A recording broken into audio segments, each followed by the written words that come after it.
작물 하나가 아니다. 재배 품종만 약 30종. 같은 종이라도 우리나라 기후에 맞는 최상의 품종을 찾기 위해서 여러 품종을 동시에 재배하고 있습니다. 수확 후 전지로 연간 생산량 증가. 수확 후 저만의 재배법으로 1년에 1회 수확에서 2년에 3회로 150% 생산량을 늘렸습니다.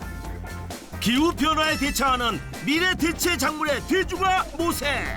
더 이상 낯설지 않은 작물이 되었고 대중화하는 방안을 모색하는 것이 가장 중요한 것 같아요.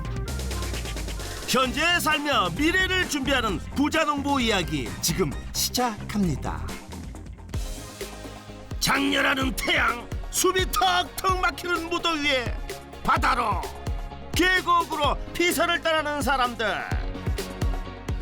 해외여행까지 떠나는 휴가철인데요.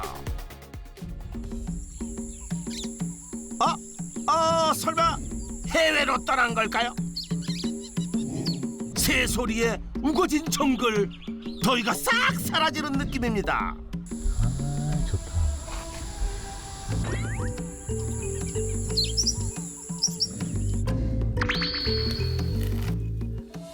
제작진 앞에 나타난 중년의 남자.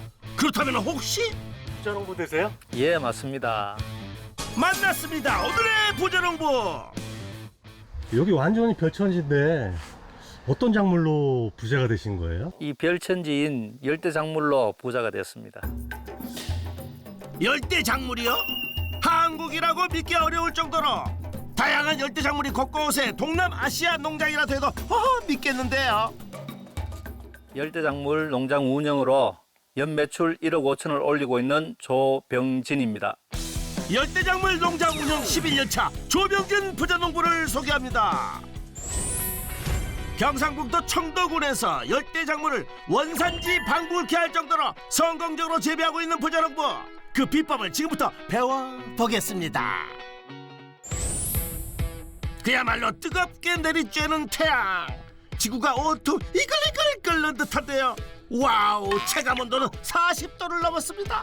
바다 너무 세다, 햇빛이. 숨이 턱턱 막히기는 부자농부도 마찬가지. 서둘러 차광막을 덮는데요.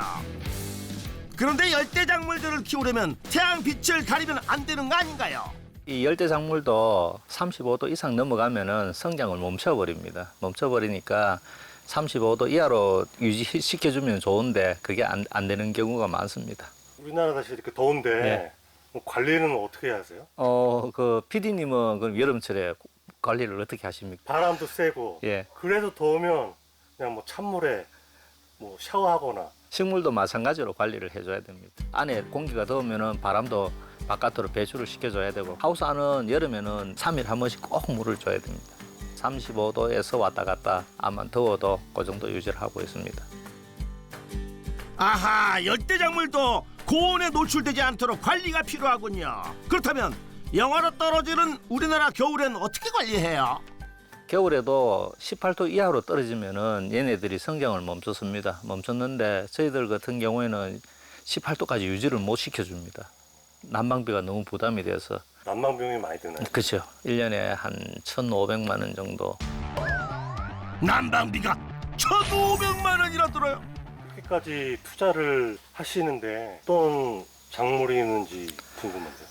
우리 청도에서 열대 나라로 구경을 시켜드리겠습니다. 따라오시죠. 네. 예. 청도에서 만나는 열대나라. 엄청난 신세계가 펼쳐질 것 같은데요. 기대만큼이나 탐스러운 열매가 가득 열려있네요. 이거 이름이 뭐예요? 이게 파파야입니다. 양이 엄청나게 나옵니다. 이 파파야. 콜럼부스가 이제 친대륙 발견해가지고 이 열매를 먹고는 뭐 천사의 열매다 했었는데 저는 먹어보니까 천사 열매가 아니더라고요. 에? 부자농부 입맛에 안 맞았나 봅니다. 여기 우리 손톱으로 이렇게 톡 쳐보면 파파인 효소라 가지고 이 효소가 소화에 상당히 도움을 줍니다. 요거는 손가락처럼 닮았다 해가지고 핑거 라임이다라고 이야기를 합니다. 자, 요거 한번 보십시오. 딱 자르고 나면은 캐비어 알처럼 생겼다 해가지고 여기에 캐비어 라임이다라고도 이야기를 하긴 하는데 보통 보면은 핑거 라임이다라고 이야기를 합니다.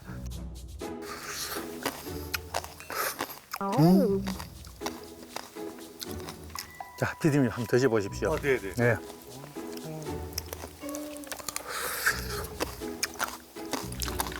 많이 드십시오. 아이고 쉬어라.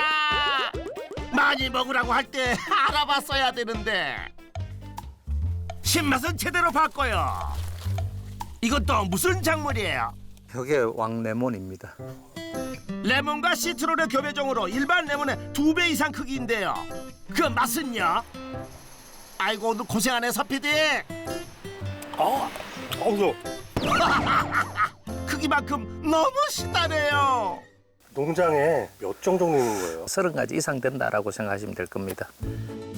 하나도 아닌데 30가지나요? 와우 대단하시네요. 슈퍼 유자닥 하는 겁니다. 요거는 이제 브라질의 옐로 버번이고 여기에 이제 태국의 도이창카는 품종입니다. 그 외에도 용과 파인애플, 부처님의 손을 닮았다는 불수가, 황금 연꽃 바나나 등 세계 여러 지역 열대작물 30여 가지를 한데 모아 재배하고 있습니다. 자, 농장 구경도 했겠다. 이제부터 일을 슬슬 시작해 볼까요? 농장 안으로 둘러보다 장비를 챙기는데 하! 칼자루가 긴 정글용 낫입니다. 와우, 이건 영화에서나 많이 봤어요. 정글 들어갈 때 길을 막는 잎을 치우고 나면 이렇게 바나나 같은 열매가 나타나곤 했었는데 영화 같은 일이 청도에서도 일어나네요. 캐번디시라고 우리 내륙에서 키우는 삼척 바나나입니다. 뭐 삼척에도 바나나가 나요 하시는 분 계시는데 그 삼척이 아니고 이 바나나 길이가 한 3척 정도 된다 해가지고 삼척 바나나다라고 이야기합니다. 외국에서 들어오는 건 보통 한 60-70% 익었을 때 들어오는데 저희들 거는 거의 한 90% 익었을 때 수확을 하기 때문에 이만큼 크고 좋습니다. 우리에게 가장 익숙한 바나나 품종인데요. 이렇게 송이째 푸른 바나나를 보니 색달라 보이네요. 맛이야 뭐 모두가 아는 그 맛 아니겠어요? 좀 드릴까요? 이야 맛나게도 드시네요. 먹고 싶다. 피디님 맛 한번 보십시오. 네.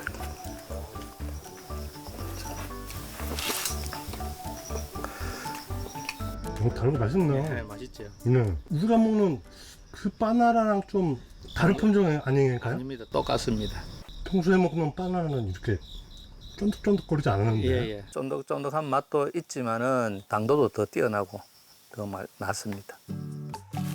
키가 작은 바나나 잎속에도 바나나 송이가 발견됐는데요. 여기 몽키 바나나. 길이는 얼마 안 긴데 익으면은 통통하게 살이 찝니다. 요것도 이제 한 2달 있으면은 수확이 가능한 겁니다. 바나나 한 종류만 있는 게 아니네. 캐번디시하고 요거는 이제 몽키 바나나, 황금연꽃 바나나하고 핑크 바나나하고 손끝 바나나하고 요래 5가지 종류가 있습니다. 바나나 품종이 5개. 그런데 5종이나 키우는 이유가 있나요? 우리나라 기후에 맞게끔 품종을 개량하기 위해서 여러 가지 키우고 있는데 어떤 거는 정원수용으로 키우고 어떤 거는 수확용으로 키우고 이런 식으로 지금 준비를 하고 있습니다. 부자농부의 성공 비법 첫 번째, 우리나라 기후에 맞는 최적의 열대작물 품종을 찾아라.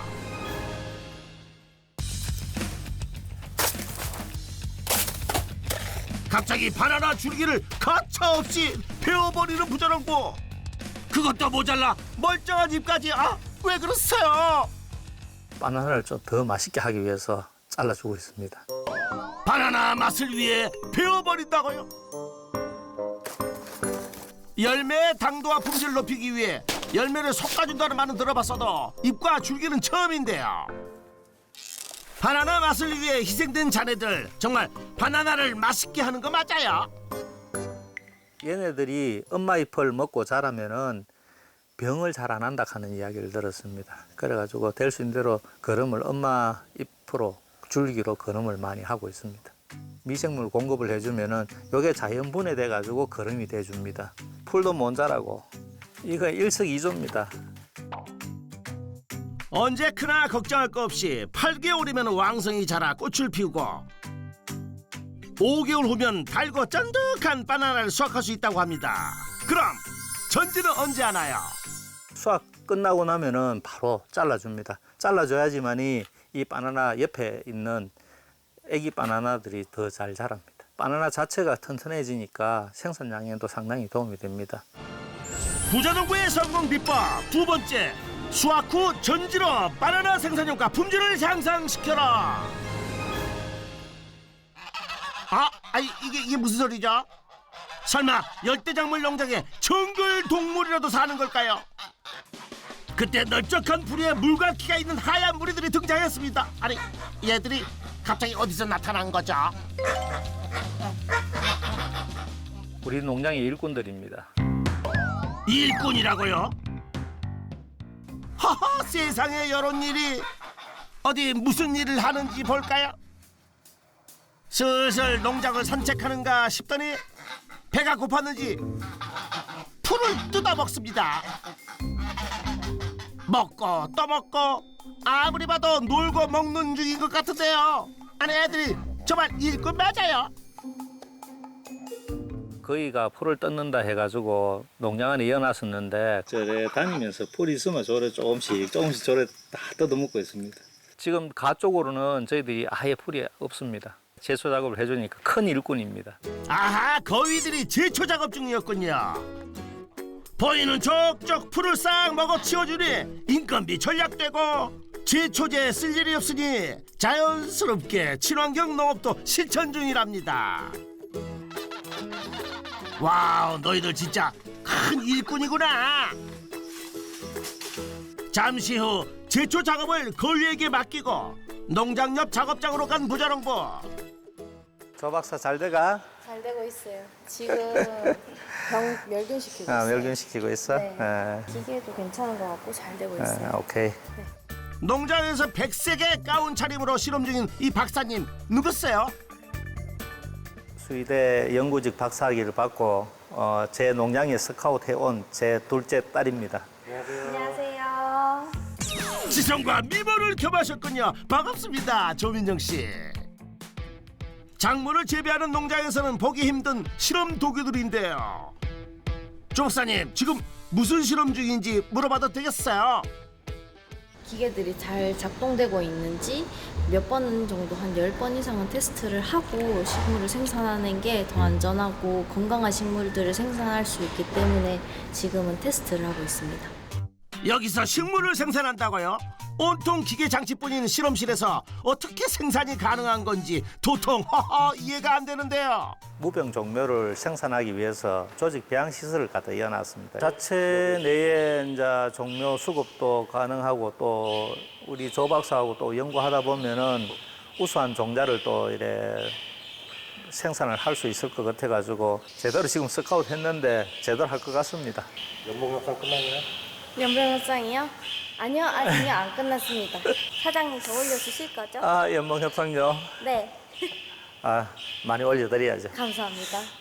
아닌데 이거 우리 딸내미 농장 될 건데. 아직 제가 직원이니까.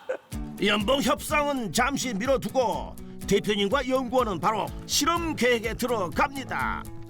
이게 앞으로 우리가 조직 배양해가지고 묘목을 생산해야 될 이제 이게 손끝 바나나예요. 조직 배양은 저 밑둥치에 식물 세포를 채집을 해야 된다고.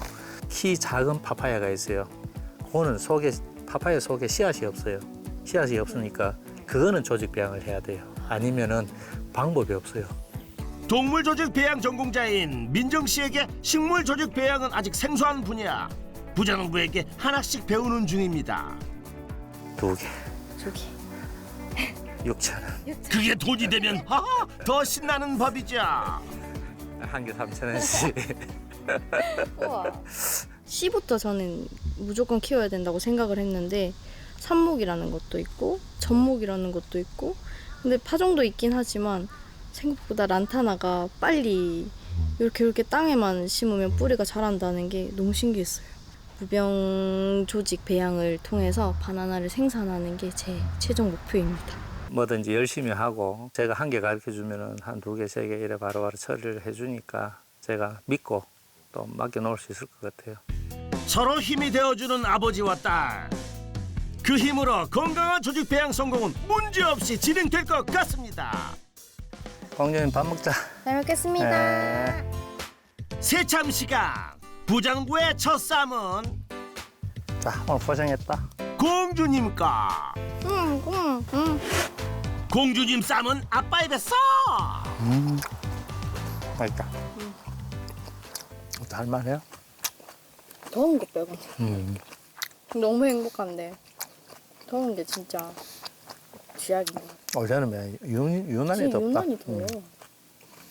집사람이 대구에서 또 이제 아직 수학을 학원을 하다 보니까 그 주말에만 잠시 와가지고 도와주지.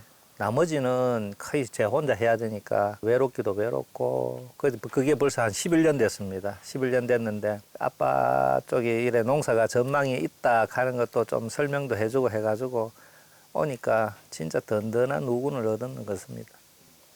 제가 와서 하면 물 주는 것도 너무 힘든 거예요. 그런데 이걸 아빠가 했다고? 이걸 아빠가 했다고? 이렇게 될 정도로 대단하신 것 같아요. 좀 선선해지면은 용가하고 저는 그 다시 한번 식사를 해보자고. 그거 있잖아요. 식사 시간에 일 얘기하는 거는 그 노동법 네네네. 위반이니까. 그렇구나. 네. 딸내미가 아니고 상견을 모시고 있는 것 같은데 뻑하면 뭐 후배 이렇게 잡고 뭐 대학원 후배. 제가 먼저 졸업해서 후배야라고는 않아요. 자, 선배님 하나 드셔보십시오. 참 훈훈한 선후배입니다. 이런 재미 때문일까요? 귀농 결정에 전혀 후회 없다는 부자농부. 학원 쪽으로 일을 많이 했었습니다. 1988년도에 제가 컴퓨터 학원을 차렸었어요. 2000년도부터 이제 입시 학원을 했었습니다. 학원 운영하면서 진짜 정신적인 스트레스 때문에 제가 딱 지금부터 한 11년 전에 귀농을 했었습니다. 학원 운영으로 피폐해진 심신을 돌보기 위해 감 농사를 시작한 부자농부. 다행히 첫 해부터 풍작이 되어 수익을 올릴 수 있었답니다. 5년 후 그간의 수익을 모아 재배가 용이하고 조기 수확이 가능하다는 바나나 재배에 도전을 했습니다. 그것은 평온했던 귀농 생활에 위기를 자초한 셈이 되었습니다. 제일 문제가 이제 저희들이 환기를 여름에는 자동으로 이렇게 맞춰놨는데 이게 온도가 너무 많이 올라가 버리면은 자동이 작동 안 되는 경우가 있습니다. 자기가 인식 못하는 온도가 올라왔을 때 문을 다 닫아버립니다. 한 2시간 정도 지나고 나니까 거의 다 익어버렸더라고요. 지금 거의 뭐 다 폐기 처분을 하고 금전적인 면에서도 손해를 보고 큰 경험을 했지요. 실패를 경험 삼아 시스템을 정비하고 열대 작물인 바나나 재배에 적합한 온도를 유지한 결과 바나나 재배에 성공한 부자농부. 거기에 멈추지 않고 열대 작물 품종 개발에 매진해 30여 종의 열대 작물을 재배하면서 많은 사람들이 찾는 지역 명소가 되었다고 합니다. 올 초에 저희들이 개장을 하고 지금 한 7,000명 넘게 왔다 갔습니다. 청도도 바나나가 돼라고 이야기하시고 그분들 구경하셨던 분들이 또 나가가지고 SNS 블로그에 올려가지고 찾아주시는 분들이 또 반응이 너무 좋으시니까 저는 계속해서 발전시켜 나갈 예정입니다. 해가 기울어져 더위도 한풀 꺾인 오후. 다시 농장에 들어선 부자농부가 찾은 것은 전지가위. 아니 정글용 낫으로 줄기를 절단하던 그 상남자는 어디 갔고? 떡까 심지어 잘라낸 가지를 안 버리고 모아뒀습니다. 자르면 다 돈입니다. 자르면 다 돈이 된다고요? 애지중지 자투리 가지들을 그대로 내다 팔기라도 하나 했는데 도착한 곳은 농장 옆 작업장. 그리고 이어지는 가위질. 자투리 가지의 잎까지 잘라내고 그대로 흙에 꽂아주는데요. 지금 뭐 하세요? 슈퍼 유자 삽목을 해봤습니다. 삽목이요? 예, 잘라가지고 삽목하면은 잎사귀가 옆에서 순이 올라오기 시작하면은 포트에 이제 옮겨 심으면 됩니다. 그러면 하나의 묘목이 되어줍니다. 이 같은 삽목 방식으로 묘목으로 키운 작물들이 한가득. 직접 묘목을 증식시키는 이유가 있나요? 이래 묘목을 키우는 이유는 수종 갱신을 또 한 번씩 해야 되기 때문에 묘목 값이 의외로 비쌉니다. 비싸가지고 저희들이 식재를 하는 것 같으면은 1년 뒤에는 또 열매를 또 달 수가 있어가지고 저희들 또 수익에 도움이 많이 되고 있습니다.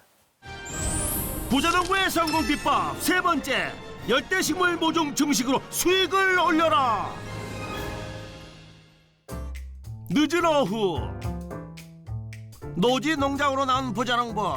설마 열대 작물을 노지에서 재배하는 것도 성공하신 건가요? 수세도 건강하고 열매도 빼곡히 열려 있는데 이 나무는 어떤 품종이에요? 내일 지구가 멸망한다 해도 나는 한 그루에 무슨 나무를 심는다 하죠? 사과나무? 예, 맞습니다. 사과나무입니다. 9월 15일부터 10월 15일 사이에 수확할 예정입니다. 아, 이거 다 큰 거예요? 이게? 예, 다 큰 겁니다. 다 컸다고 하기엔 사과 열매가 너무나 앙증맞은 크기. 일반적인 사과 크기와 비교해도 너무 작은데요. 정말 다 큰 거 맞아요? 요거는 알프스 오토메다 가는 미니 사과입니다. 열대 작물까지 30여 가지도 모자라 미니 사과 재배까지. 와우, 면적도 상당히 넓어 보이는데요. 요거는 이제 한 500평 조금 넘습니다. 복합농농을 하시는 예, 복합농농. 봄 들어놓듯이 별도의 수익을 위해 재배 중인 미니 사과. 또 수확철마다 찾아온 어린 손님들이 있어 애정을 갖고 재배 중이랍니다. 어서 오세요. 예, 안녕하세요. 마침 어린이 손님들이네요. 아직 미니 사과 수확은 멀었는데 벌써 농장에 무슨 일로 찾아온 걸까요? 청도가 대구 경북 지역에서 기후변화 관련해가지고 알대 과일을 많이 재배하는 곳으로 제가 알고 있고요. 아이들이 체험할 수 있는 시설들이 잘 갖춰 있다고 이제 생각이 들어서 이 농장을 선택하게 되었습니다. 기후 변화에 가장 밀접한 것이 식물. 그렇죠. 그 변화를 보고 배우기엔 이만한 데가 없죠. 파인애플 같은 경우에는 여러분들도 심으실 수 있어요. 풀 부분만 머리를 똑 자르면 그러고 수돗물에만 담궈 놓으면 이 친구들은 뿌리가 자라납니다. 파인애플 만약 키울 때 물을 며칠 해줘야 돼요? 며칠 해줘야 돼요. 열대 식물들은 흙이 마르지 않을 정도로 물을 자주 주시면 됩니다. 자, 파인애플은 얼마나 걸릴까요? 1년에서 2년 걸립니다. 집에서 키우시면 1년에서 2년 걸려요. 한참 호기심이 많은 아이들. 버스 타고 온 정글이 아주 신기하기만 합니다. 아마존 갔다 와. 아마존 같아요? 바나나 있어요. 나무에 걸린 바나나 송이도 직접 보고 그만큼 알고 싶은 것들이 많아졌습니다. 바나나라고요? 대박 DC 바나나. 안 속에 뭐가 숨어 있는지 여러분들 한번 볼게요. 이게 뭐예요? 바나나. 맞아요. 바나나의 꽃잎이 하나 떨어지면 바나나 한 송이가 됩니다. 너무 그렇죠. 눈으로 보는 체험은 재미가 없죠. 나무에 있는 그대로 바나나도 직접 따봅니다. 바나나가 우리나라에서는 안 게 신기해.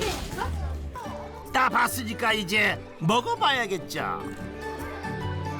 바나나 하나로도 충분히 설레는 시간. 먹을 것이 풍족한 요즘 아이들에게도 직접 수확한 바나나는 의미가 다릅니다. 맛있어요. 마트에서 산 것보다 더 단 것 같아요. 먹고 또 먹고 그냥 먹기 아까우면 과자와 크림을 더한 디저트까지 만들어 봅니다. 뭐 만들고 있어요? 바나나 푸딩이요. 바나나 푸딩. 이거 한 건 먹어줘야지. 입도 눈도 즐거운 농장 체험은 아이들에게 인기 있을 수밖에 없겠네요. 하우스에서 처음 보는 그 식물들을 볼 수 있었어서 제일 좋았어요. 다음에 가족이랑 오고 싶어요. 올해까지 지금 추세로 보면 한 12,000명 정도 예상을 하고 있습니다. 외국에 있는 것보다는 또 더 깔끔하게 해놨다라고 이야기하시고 하니까 또 힘이 나가지고 더 열심히 하고 있습니다. 아이들뿐만 아니라 열대 작물에 관심 있는 농가들을 대상으로 현장 교육도 마련하고 있습니다. 농장 체험으로 즐거운 추억을 남기고 하는 사람들. 그렇다면 수익은 얼마나 되나요? 열대작물 체험 농장 운영으로 연간 매출 1억 5천을 올리고 있습니다. 부자농부의 농가 수익, 열대작물 체험 농장 운영으로 연매출 1억 5천만 원. 한산해진 전용 농장. 그러나 부자농부는 아직입니다. 미니 사과 가지와 잎을 꺾는데요. 이게 또 쓸데가 있답니다. 자, 먹자. 들어가자. 이리 오너라. 아이고, 배고팠구나. 허겁지겁. 이 어린 녀석들은 또 누구예요? 예, 사냥입니다. 얘가 알콩이고 얘가 달콩입니다. 알콩달콩 잘 커라고 해. 진짜 시험도 날락하네. 먹는 것만 봐도 흐뭇한 부자농부. 그에게 이 알콩이 달콩이는 각별한 애틋함이 있다는군요. 어미가 애들 놓으면서 죽어버렸어요. 죽어가지고 이유식을 계속해서 시켜가지고 지금 큰아이끼는 사람 옆에 가면 사람 쫄쫄 따라다닙니다. 저 위에 크게 짓고 있는데 거기 완성되면은 얘네들 이제 큰 보금자리로 이동할 겁니다. 열대과일 동물 농장으로 지금 만들 겁니다.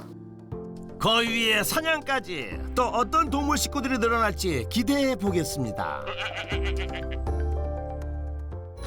조병진 부자농가의 농가 수익 총정리. 열대작물 체험 농장 운영으로 연매출 총 1억 5천만 원. 부자농부의 성공 비법도 총정리 들어가겠습니다. 첫 번째, 우리나라 기후에 맞는 최적의 열대작물 품종을 찾아라. 두 번째, 수확 후 전지로 바나나 생산량과 품질을 향상시켜라. 세 번째, 열대식물 모종 증식으로 수익을 올려라. 성공 비법 확인 완료. 기후변화에 적극적으로 대처하는 조병진 부자농부에게 역전의 부자농부 인증패를 드립니다.